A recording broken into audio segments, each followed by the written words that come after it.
Okay, the Netherlands defeated Austria 2-0 in Euro 2020 at home in Amsterdam.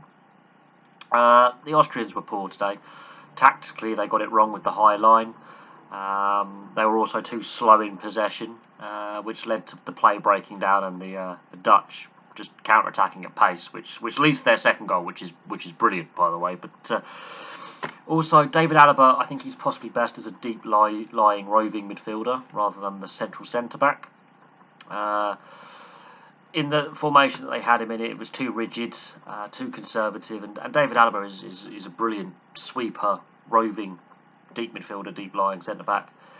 The formation they had was too rigid, and therefore took away a lot of his strength as a player. He's very good defensively. He's a very good centre back, but without Arnautovic available, that limited some of their creative options, and you need to have creative players on the ball. The midfield was being overwhelmed by the Dutch high press, so you could play David Alaba a bit higher up and pull the wing-backs in a little bit, but the Austrians decided to go with a high line. That was their undoing. They were also too slow in possession. The Dutch, on the other hand, were a bit more structured today. I think that actually helped them. Considering against the Ukrainians, they were very unstructured. Defensively, they weren't great. Today, they were tighter defensively, although they weren't challenged as much because of the slow, plodding possession that Austria had. Austria went at the races today. That leads to the penalty, ironically, because Austria were just making so many mistakes. It's actually David Alaba that makes the mistake that leads to the penalty. He miscontrols the ball and fouls Dumfries.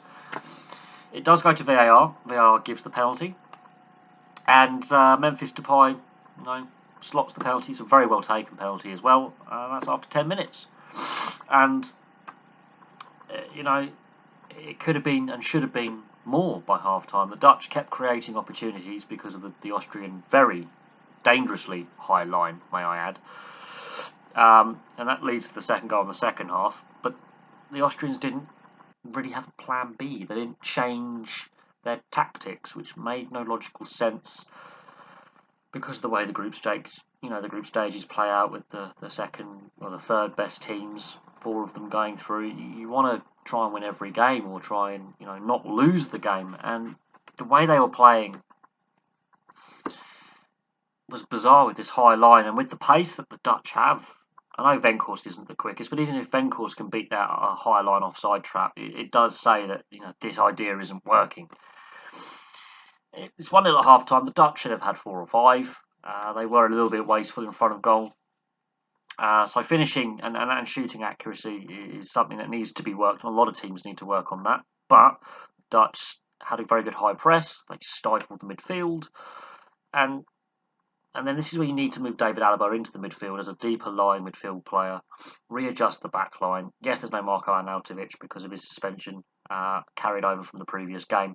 But the Austrian coach, didn't want to do that. And that played into the Dutch hands for Dumfries' goal in 66 minutes, which comes from the high press.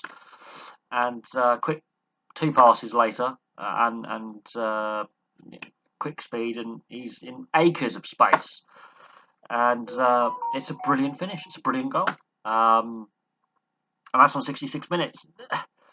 The Austrians were better towards the end of the second half, but they left it too little too late. They got their tactics wrong. They got their formation wrong. And it's where you place personnel. David Alaba, it's what is his best position. But the Austrian coach needs to take responsibility. The players need to take responsibility as well for playing badly within that formation. I don't think they're happy with the formation they were forced to play today. There was no plan B. On the Dutch side of things, they were a little wasteful. Defensively, they were more tight. They were tighter, more structured, which is good. I think they've learnt the lessons. They reviewed the tape of the Ukraine game. Clearly, that's what they always do. They've obviously learnt the lessons from the Ukraine game. Put them into practice. Attacking wise, a little bit more structured, still very free flowing. When they turned the ball over, when they did the high press, players were interchanging positions, but they seemed to be a little bit more structured in attack. Partly because I think they'd worked this high press, they'd worked out very early on that the Austrians are defending with such a high line that if they could swamp them and get their quick players in behind, That was a very good tactic. They seem to be a little bit more structured. And yes, they should have had more goals. I still think the Italians are the best side to have qualified for the second round so far by a fair distance. If the Dutch were to play the Italians, I would say that the Italians win 9 times out of 10. I still think the Italians are playing with so much momentum and just instinctive understanding with each other. This Dutch side, there's still some rough edges to sort out. Is this the best formation they possibly have? You know, could they tinker with it a little bit more? But I think the Dutch side, yeah, they've got through to the next round. They're going to come across some tougher tests in the next round. This Austrian side, they need to be more positive and they need to sort out that defensive high line and their formation and where do you play David Alaba. I think midfield would be a better bet because he can create so much and he can drive with the ball running. He creates another option, and his set plays are dangerous. So it's where do you play him? But the Austrians aren't out the tournament yet, but they do need to get a positive result in their next game. The Dutch are through. It's who goes through from the group with them. So thank you very much for watching. Place your thoughts below, and I'll have some more videos for you very, very soon.